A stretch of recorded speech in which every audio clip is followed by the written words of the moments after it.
ایسی صورت میں اس سامان کو بیچنے والی وہ کمپنی ہے. یہ جو درمیان میں جو ان کا کام ہے وہ کام ہے کسٹمر ڈھونڈنا, کسٹمر سے آرڈر لینا اور اس آرڈر کی اطلاع اپنے اپلیکیشن یا اپنے ویب سائٹ کے تھرو اس کمپنی کو اس کی اطلاع دینا کہ یہ فلاں کسٹمر ہے جو فلاں سامان خریدنا چاہتا ہے. اب وہ سامان کا لین دین اس کسٹمر کے درمیان اور اس کمپنی کے درمیان ہو رہا ہے, وہ کمپنی سامان بیچ رہی ہے. اب اگر آپ یہ سمجھتے ہو کہ وہ سامان آپ بیچ رہے ہو تو پھر درمیان میں کمپنی کیوں آ رہی ہے؟ اگر آپ بیچ رہے ہوتے تو درمیان میں کمپنی کو آنے کی کیا ضرورت تھی؟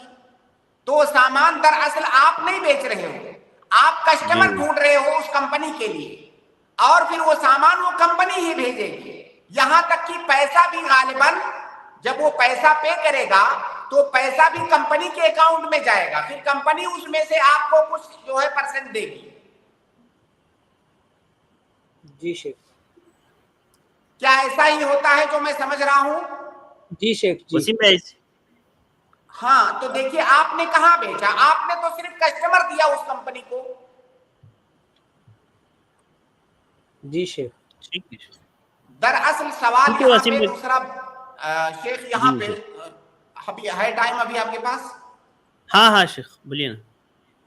سوال یہاں پہ دوسرا بنتا ہے جو بھائی پوچھ نہیں رہے ہیں.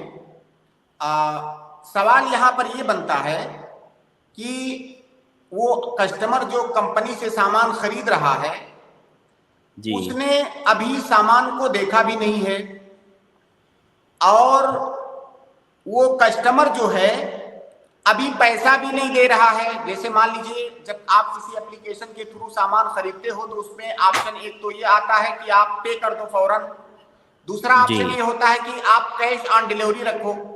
تو مان لیجئے کوئی کسٹمر کیش آن ڈیلیوری کا آپشن چوائس کرتا ہے تو گویا کہ وہ پیسہ ابھی نہیں دے گا, پیسہ ابھی نہیں دے گا, جب سامان آئے گا تو پیسہ دے گا. اب ایسی صورت میں نہ تو اس نے پیسہ دیا اور نہ تو سامنے والی کمپنی نے ابھی اس کو سامان دیا ہے. سامان تو کچھ دنوں کے بعد آئے گا, تو گویا کہ دونوں طرف سے ادھاری ہے. ادھر کمپنی نے سامان نہیں دیا ہے ابھی, ادھر کسٹمر نے ابھی پیسہ نہیں دیا ہے. تو کیا یہ بیع الدین بالدین یا بیع الکالی بالکالی ہو جائے گا یا نہیں؟ بیع الدین بالدین کا مطلب ہوتا ہے کہ ادھار کو ادھار کے بدلے میں بیچنا. تو ادھر سے قیمت ادھار ہے, سامنے سے سامان ادھار ہے, دونوں طرف سے ادھار ہو گیا, جو کہ شریعت میں منع ہے. دونوں طرف میں سے کسی ایک طرف سے فوراً پے ہو جانا چاہیے, یا تو سامان فوراً آپ کو مل جائے, پیسہ بعد میں دینا, یا تو پیسہ آپ فوراً دے دو, سامان بعد میں آپ کو ملے گا. دونوں میں سے کوئی ایک ہونا چاہیے. یہاں پہ تو دونوں چیزیں ادھار ہیں, تو یہ جائز کیسے ہوگا؟ اس کا جواب یہ ہے کہ جب آپ اس کمپنی کو آرڈر کرتے ہو تو دراصل آپ ابھی خرید نہیں رہے ہو, بلکہ آپ نے آرڈر کیا ہے کہ آپ سامان بھیجیے. اب وہ کمپنی جو ہے آپ کے پاس سامان بھیجتی ہے, اور باقاعدہ آپ کے پاس یہ آپشن موجود ہوتا ہے کہ جب وہ سامان آپ کو پہنچے گا تو آپ چاہو تو سامان لو, چاہو تو فوراً آپ ریٹرن کر دو. تو گویا کہ ابھی آپ دونوں کے درمیان جو معاملہ ہوا ہے وہ معاملہ فقط وعدے تک ہے. آپ نے کمپنی کو آرڈر کیا ہے, کمپنی نے وعدہ کیا ہے کہ آپ کے پاس سامان بھیج رہی ہے, اگر آپ کو پسند آئے گا تو دیکھ کر کے آپ خرید لینا. تو اگر اس کو آپ بیع کہو گے, اگر بیع کہو گے تو جائز نہیں ہوگا, کیونکہ دونوں طرف سے ادھار ہو جائے گا. تو یہ دراصل بیع نہیں ہوتا ہے, یہ ایک طرح سے وعدہ ہوتا ہے جو ابھی سامان آنے کے بعد آپ چاہو تو خریدو, چاہو تو نہ خریدو, دونوں آپشن آپ کے پاس ہوتا ہے, اور آپ کو کوئی پیسہ بھی نہیں دینا پڑے گا سامان واپس کرنے کے لیے. تو یہ ایک طرح سے فقط وعدہ ہوتا ہے, سامان دیکھنے کے بعد اس وقت آپ پیسہ دیتے ہو, سامان لیتے ہو, اس وقت خرید و فروخت ہوتا ہے. ٹھیک ہے شیخ, واضح ہے, جزاک اللہ خیر. وسیم بھائی امید ہے آپ کو جواب مل گیا ہوگا. جی شیخ. ٹھیک ہے, جزاک اللہ خیر. بہت بہت شکریہ شیخ وقت دینے کے لیے. چونکہ ہمارا وقت مکمل ہو گیا تو یہیں پر آج کی اس اسٹریم کو ہم لوگ ختم کرتے ہیں. جزاک اللہ خیر, بارک اللہ فیکم شیخ. انشاءاللہ کل ملاقات ہوگی. السلام علیکم ورحمۃ اللہ وبرکاتہ. اس کے بعد میں اپنے تمام بھائیوں اور بہنوں کا شکر گزار ہوں کہ الحمدللہ آپ لوگ ہمارے ساتھ جڑے رہے ہیں. امید کرتے ہیں آپ کو آپ کے سوالات کے جوابات ملے ہوں گے. آج کے لیے بس اتنا ہی. مجھے دیجیے اجازت. انشاءاللہ کل پھر ملاقات ہوگی. میں اپنی بہنوں سے گزارش کروں گا کہ اگر ان کے سوالات ہیں تو وہ ضرور ہماری جو دوپہر کی سٹریم ہوتی ہے مسائل خواتین کے، اس میں تشریف لائیں اور اپنے مسائل کا حل شیخ محترم دکتر طارق سے ضرور جانیں. تو آج کے لیے بس اتنا ہی. مجھے دیجیے اجازت. انشاءاللہ کل پھر ملاقات ہوگی. السلام علیکم ورحمۃ اللہ وبرکاتہ.